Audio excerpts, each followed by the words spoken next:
You know, now being Juliet and one daughter, you know, we haven't got this Sunday lunch family thing. So what did you have for last Sunday lunch? What did you eat? Tuna sandwich. For Sunday lunch? For Sunday lunch. Juliet. From teenager up to mid-20s, yeah. I made dinner, proper dinner. Then I got married to Master Chef, who took over the kitchen for 10 years. Really? And didn't let me in. Oh, really? And then when we divorced, couldn't remember what to do. So I've got your husband, your ex-husband, to blame for this one, yeah? Well, I'm going to pickle his bollocks. Absolutely. Okay. Inside here. That's it, inside your cupboard. What's he doing in there? What is he doing in there? Well, it was saving me buying a takeaway. Jerk seasonings. We should put that one next to him. There we go. Yeah, that sits there nice and comfortably. I like the idea of your friends coming round. I like the idea of something that they can share, that can go in the middle of the table and they can all dive in. Yeah, that's perfect. Paella. In terms of, you know, using... But that involves rice. Rice and chicken. Yeah. What's wrong with rice? Well, it's cooking it. Can't you make disasters with rice? Yeah, no, but I mean with the stock, or water in fact, and things like chorizo and saffron, it cooks itself. 300 grams of squid and 300 grams of prawns, please. Thank you. What did you have for Sunday lunch last week?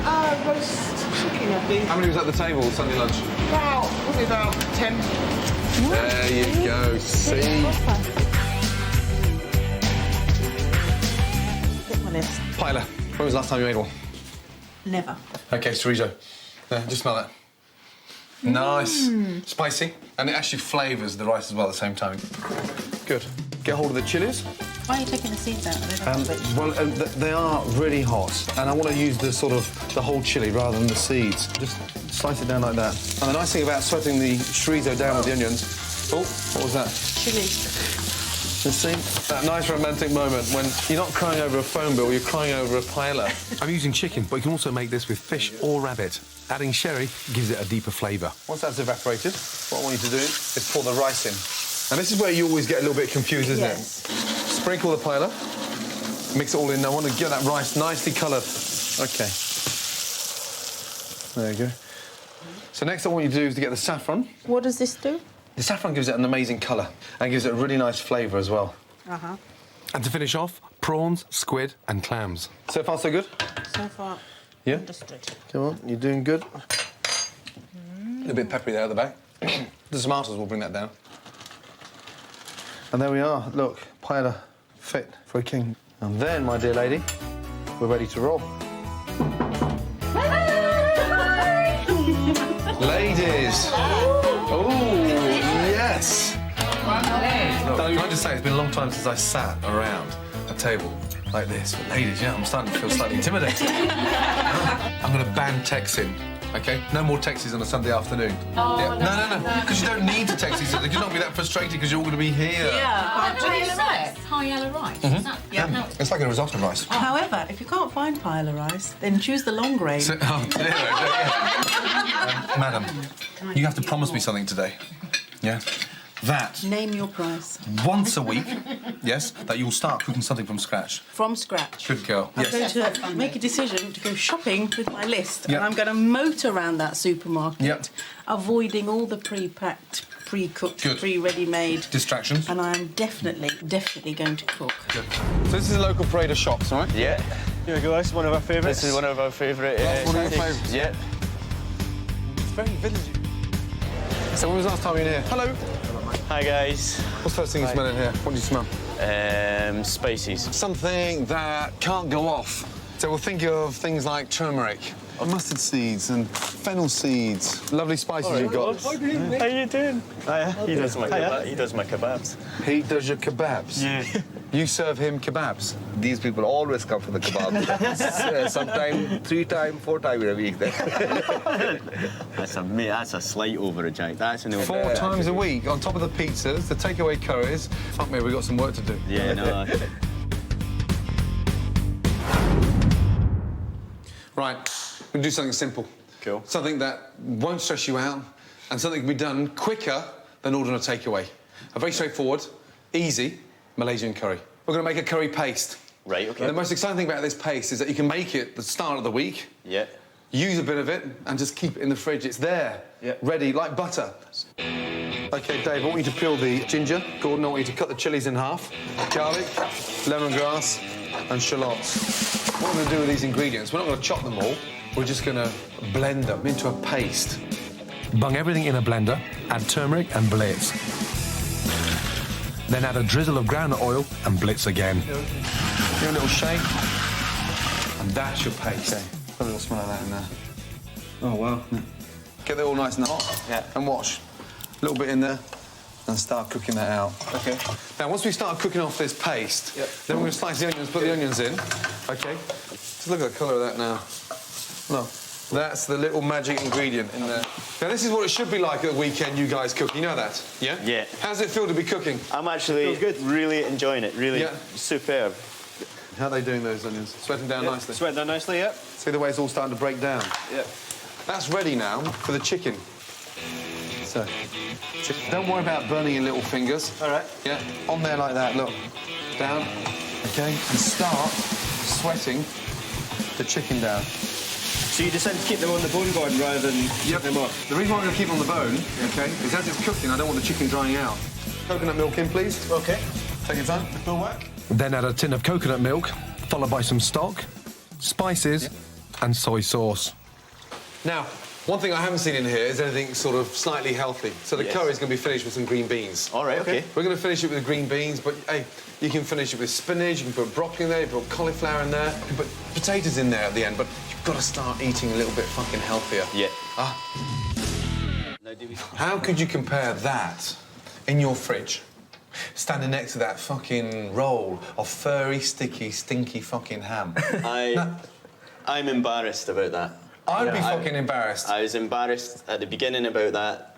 This has made me even more embarrassed.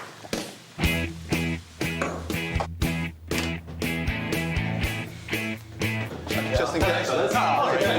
How's it going? Here we go. Look at that. Oh, awesome. That smells amazing. And it's not a number 59. I can tell I'm living with it. We'll go for a beer. Pretty good. That's the healthiest food you've eaten in what?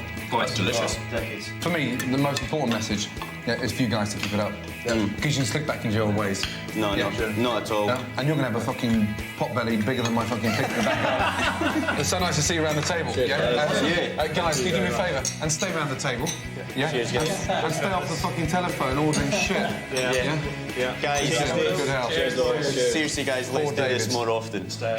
What kind of food did you eat when you went round to their house? Oh, they had wild boar pate that one of the women had actually gone and caught the wild boar, made the pate. It was out of this world. I don't know how to cook with the food they have here. Right. Because it's like vegetables, meat, fish, cheese, and you can't put it in a microwave and go ping. It's a shrine to England, isn't it? This is not real, you know. This is.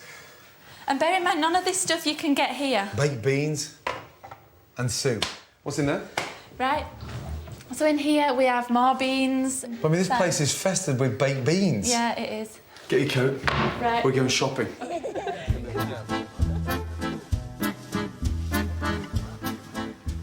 On a cherché pour quelques légumes ce matin pour un Sunday lunch.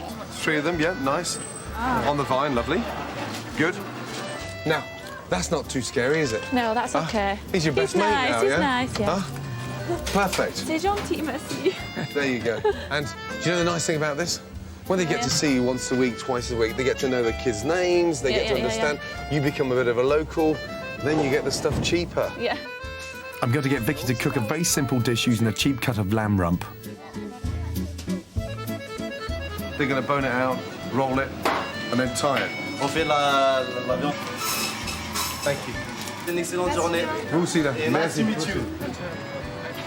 We're going to cook the lamb with couscous and an aubergine puree. It's the perfect Sunday lunch because you can make it for a lot of people and it's very easy to do. Score the top like that for me. Right, so why do we do that? And so when it goes in the marinade, it starts to absorb the marinade. Look, what we're doing now is just get where the fat is into the marinade. Into the marinade. OK.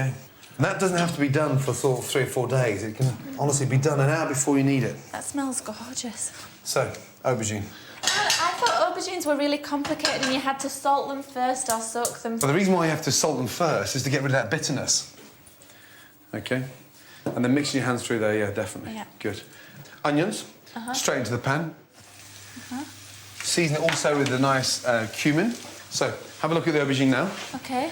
See? Don't worry about that So discolouring. it's changed colour slightly. Yeah, all that water again, little squeeze out there, and look. Oh, wow, yeah. Yeah, that's the bitterness. Yeah. OK, aubergines into the pan.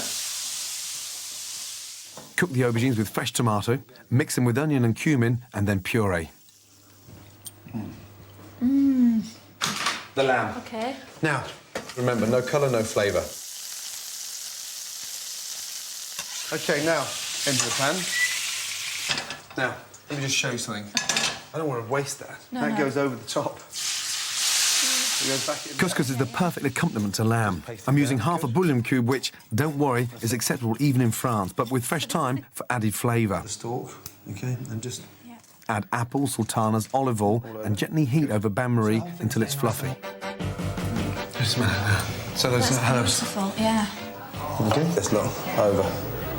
Yeah. Et voilà! Oh là là là là! Qu'est-ce que nous amène la Vicky? Je peux cuisiner. Ouais, on va goûter, on va goûter. C'est excellent, hein? You have changed my idea of English cooking. It's really good. Très bon, et la cuisine anglaise ressuscitée. Parfait. Thank you, chef. Thank you. Cat. Voilà. There you go. Merci. Sunday lunch is a big deal for me. I dread it because my kids expect their Sunday lunch. It's difficult because I work night shifts. When I come home, I'm tired, and all I want to do is just get the dinner done. I dread it because everyone is going to moan at me. As soon as I sit down, there's going to be something wrong. Mummy's food is very bad. I don't like it. I burn everything I cook. Absolutely everything.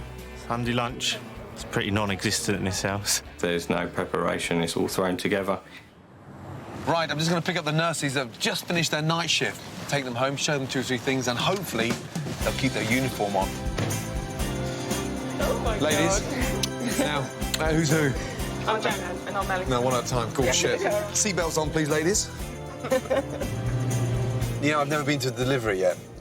I can't believe that. You know, I've only been honest with you. I'm not, because I 4 children and no delivery. Yeah, I know, but if I was a lady and I had a vagina, nothing would be coming out of it the size of a fucking 8-pound baby. Right.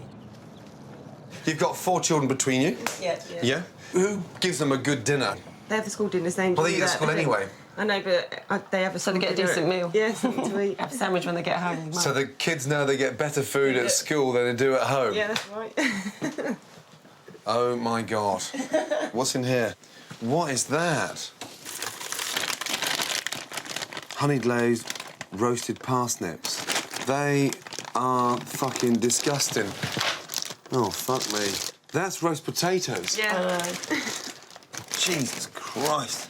Fucking frozen roast potatoes, frozen parsnips, and now there's not even any markings on the fucking oven.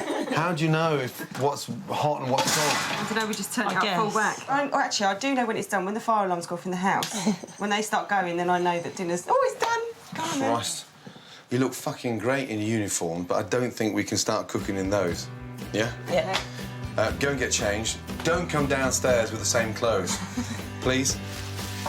Right, ladies.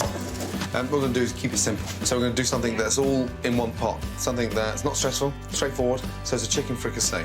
A little bit of flour on the plate, OK? Now I want you to put the chicken on there, please. Now, the idea of coating it in flour, A, it gives it a really nice colour on the chicken, and B, it helps to thicken the stock whilst it's cooking. Good. Into the pan. Careful, watch your fingers. Good. And then in there. OK, we're going to do the vegetables. Now, what we're going to put in there is carrots, onions and celery, OK? Right, OK. So we're going to try and keep it really nice and sort of chunky, so as they don't cook too quickly. Good. Now, vegetables in. Just put them in there. A little bit of rock salt in there, please. What do you think we're going to do now? What are we going to do? Yeah. Put it on a plate? Yeah, no, you're going to fucking poison someone. The chicken's raw. What a fucking nightmare. White wine in. Then add stock and simmer for 30 minutes. The flavour is 10 times better than that shit in your fridge. Serious? It seems quite straightforward, doesn't it? It is. Yeah, definitely. Now we show.